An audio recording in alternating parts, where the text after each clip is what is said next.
Hey guys, this is just a little review and or things to think about as you are creating your posters. The first thing that I will tell you is that you need to think about your audience. Who are you going to be designing this thing for? Designing for somebody in a school is going to be different than designing for somebody like in an art gallery. So you want to think about the mood that you typically want to set. And that's the first thing that you need to think about. Your classroom poster is going to be different than a holiday invitation, for example.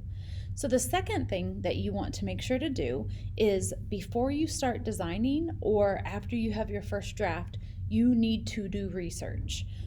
This is not about finding something that's out there and completely copying it. It's about seeing what the design standard is for whatever you're creating and how is information typically given, okay? Especially as beginning designers. It is fine to find a design and emulate that design.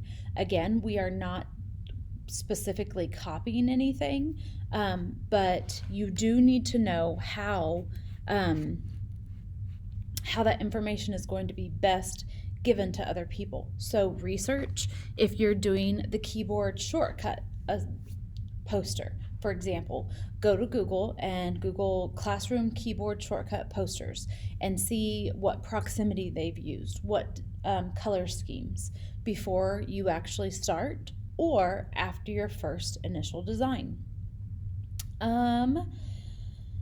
Some creativity is fantastic. However, most of the stuff that we're going to do is going to be informational posters.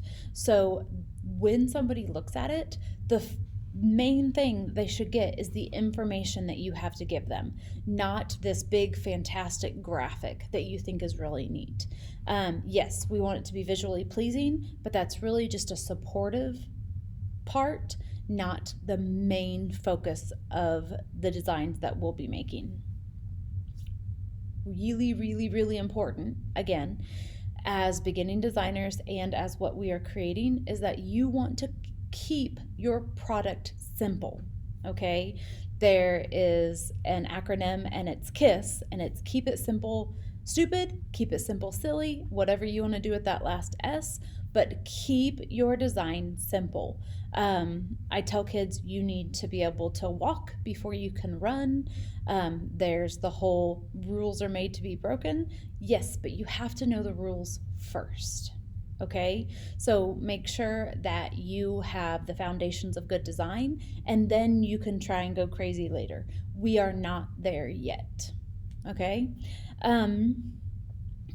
when you are designing stuff with the keep it simple, keep in mind,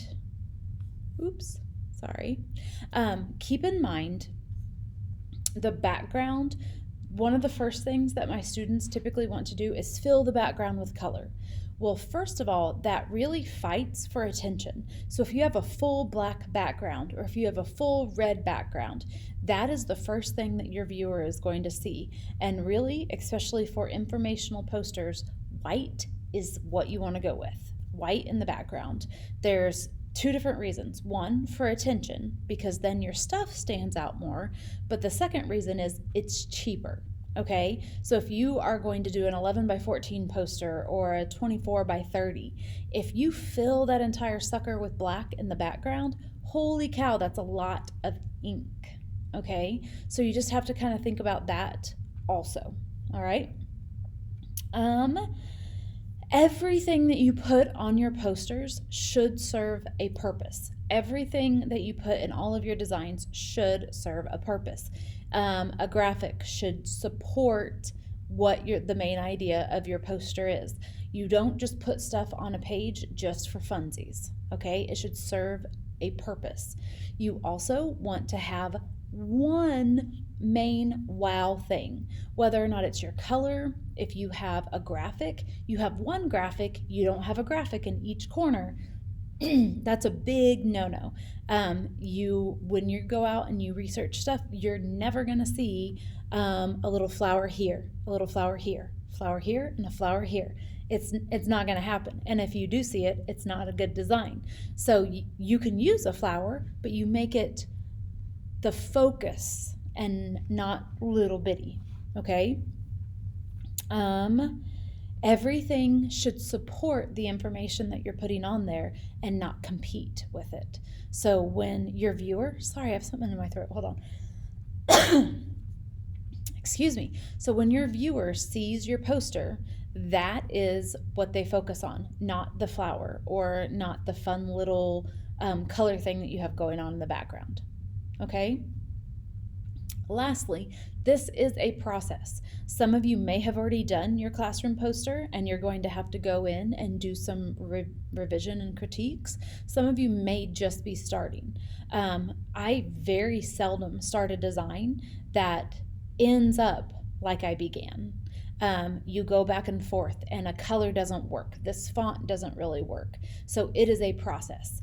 These things that you're doing in class, the large projects, should take at least an hour to create, okay? You should be spending some real intentional time on how fonts are matching, how your colors are presenting, and just how you're going to present your information. Okay, so hopefully this kind of gives you a little bit of a pause in your design process and gives you some things to think about. I'm a dork. I don't know.